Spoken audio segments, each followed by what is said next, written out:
Stone's Press-Ons, and today we're doing a take on the pigment nail art like we did the other day. So we're starting with, instead of a white nail, we are doing this amazing silver cat eye. I did 2 coats on my thumb, and I used the magnet to bring out all the beautiful magnets.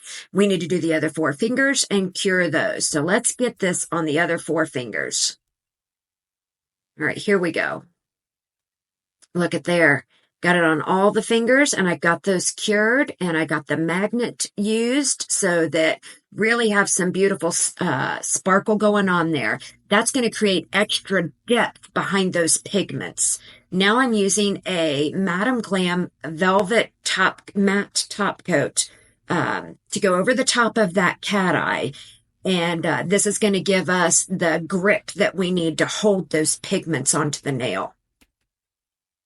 So I'm just getting that really well on the nail, covering the entire surface of that cat eye, or else those pigments won't have a place to stick. And there you see me wiping up a little bit that was spilled over. That is so bad. Don't use your fingers.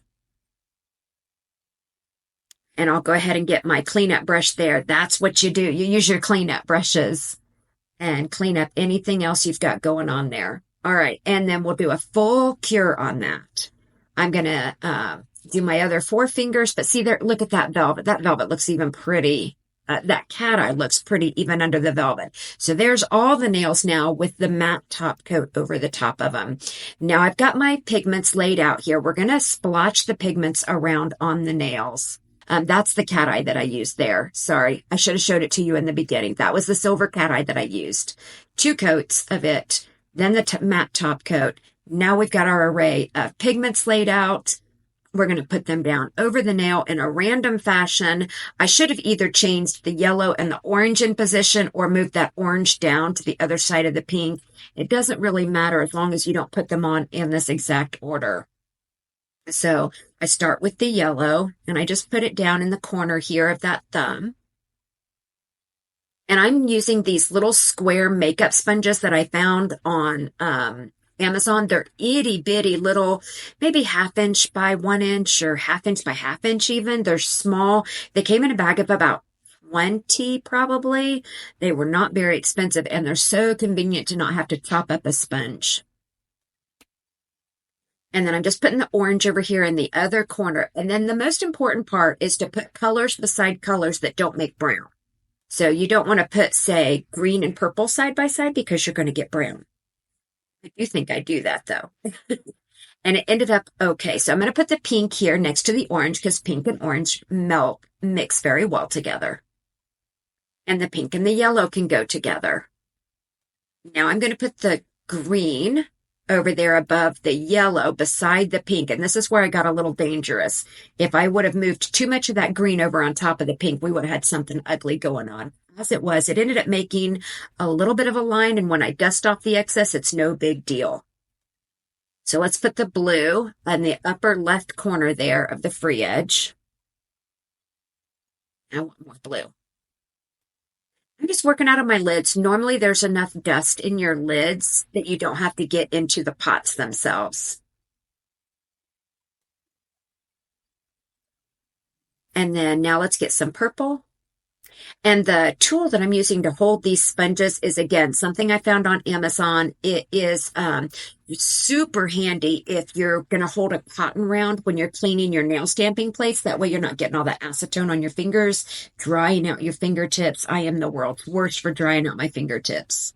All right, so dust off the excess with a fluffy brush. And you see there, that's what we got. So I have a little bit built up in my cuticle. I'm not too worried about that. It will wash out over the next 24 hours as I wash my hands. So we're going to put another layer of matte top coat on top of that. I can't remember if I do that next or if I do all my other fingers. Let's wait and see. What do we do? There we go. We're going to put another layer of matte top coat over the top of this because we have one more powder we want to use. So we have that cat eye underneath these pigments, and that is creating some intense sparkle under there. And then we put the pigments on. Now we're going to put the matte top coat again to kind of seal in all those pigments and be a base for our next powder. And this is what I'm using. I'm using this Chrome Mermaidy Aurora powder, which normally you would put that over a shiny top coat, but I don't want it to be so crazy. So I don't want it to take over the nail. So I'm putting it over a matte top coat. Getting another one of those little sponges rather than a brush. And I worked off camera. I'm so sorry. I try hard to remember. There we go. Now I get over the camera. You can see me now. And I'm just putting that powder all over that nail with the matte top coat underneath that was fully cured. Every time I'm curing something, I'm doing a full 60 seconds. There we go. And again, I didn't want that Aurora powder to take over. I just wanted it to create a little bit more shine. I'm just checking to see what I see and then probably dusting off the excess. Now, okay, so I did. I dusted off the excess. Now I'm using this product here from the International Nail Art Academy. It's called Metallic Glaze. This acts as a double-sided sticky tape. If I don't use this and I want to keep these nails on for a few weeks, my top coat is going to chip right off of there because of all the chrome powders I have on there. So I'm putting this down just like you would a top coat, covering the entire surface of the nail in a very thin layer. So I put it on and then I kind of brush off the excess.